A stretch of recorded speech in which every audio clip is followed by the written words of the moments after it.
Hello, everybody, and welcome back to my YouTube video. So today's Q&A wedding question is, do I need to have a wedding budget first before getting a planner, or get a planner first? Well, in order for you to get a wedding planner, you first need to know if you can afford a wedding planner. You have to come up with a realistic budget first. Once a number is on the table, then you start to call some wedding planners that you have in mind to discuss your budgets, to even see if they are within your range of a part of your budget, because you still have to allocate like the venue and decorations and catering and entertainment into your budget as well. So you have to see if you're even able to afford a wedding planner before you can even think about calling one. And if a wedding, and after you make your phone calls, if a wedding planner is outside of your budget, all hope isn't lost, because Arbre Wedding Boutique, which is my brand, is here to help you with your DIY wedding plans. Below is a link for our wedding podcast, and I'll make sure to include that down below. And why you should give our podcast a listen, because Arbre Wedding Boutique's podcast episodes are genuine. We give you tips, inspiration, and advice so you are the most prepared for your big day. And we do our podcast every week, Monday through Friday, and we discuss different topics that pertain to the wedding and event industry. So just because I say wedding doesn't mean that it can't be applied to the event, to whatever event that you're having as well too. And we do that every single Monday through Friday.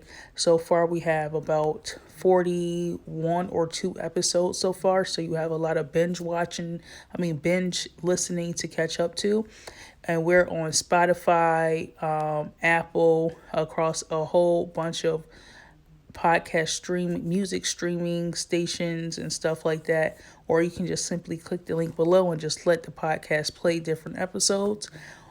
But if you are able, and I still encourage you to, follow our podcast, even if you are able to afford a wedding planner, still subscribe, still follow our podcast, so that way you are in the loop of what's going on, and recognize some hurdles, how to, what to look out for, and you just in the loop of everything. You're not just putting everything in the wedding planner's lap and going and trusting them to handle stuff. You want to be knowledgeable about what's going on in your wedding as well too, or any hurdles that you may have, any family drama or anything like that.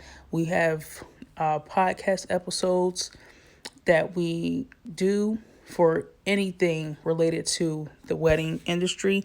And even if you have a question and you want the question to be answered over our broadcast, you can do that as well. You can ask us the question on here and ask that it be answered over our podcast, because that's what we're going to end up doing anyway, taking the question and turning it into content for our YouTube channel and for our podcast. So either way, you have 2 locations to look out for the answer for too, as well as here. But just, in my videos or on my podcast, I can go more in depth, just talk more versus trying to write it and make it make sense to you, versus, it's the difference between reading it and hearing somebody talk about it. So that's why I encourage you and invite you to listen to my podcast. But if you are able to hire a wedding planner, I encourage you to download our Keep Me in Check Wedding Consultation Workbook.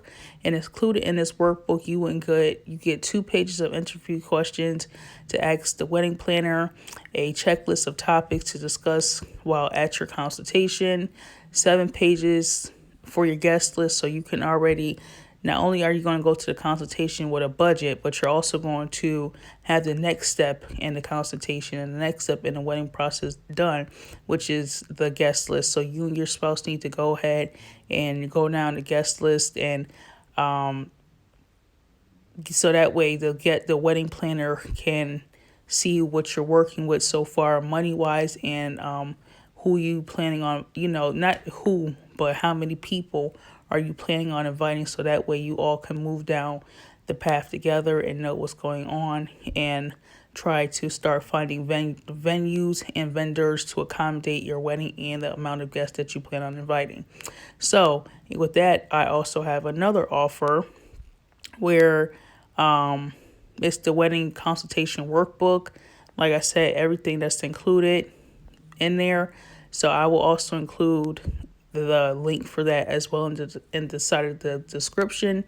So again, follow our podcast, and also if you are thinking about the same question as well too, go ahead and click the link below for my wedding consultation workbook. And until the next video, and make sure that you like, comment, and subscribe. Hit that notification bell because we're always constantly putting up wedding Q&A questions, and I'm answering them. So if you have a question, drop it down below in the comment section. Email me, find me on Quora. Either way, you're going to get the question to me, and I will answer it through video or on my podcast. So go ahead and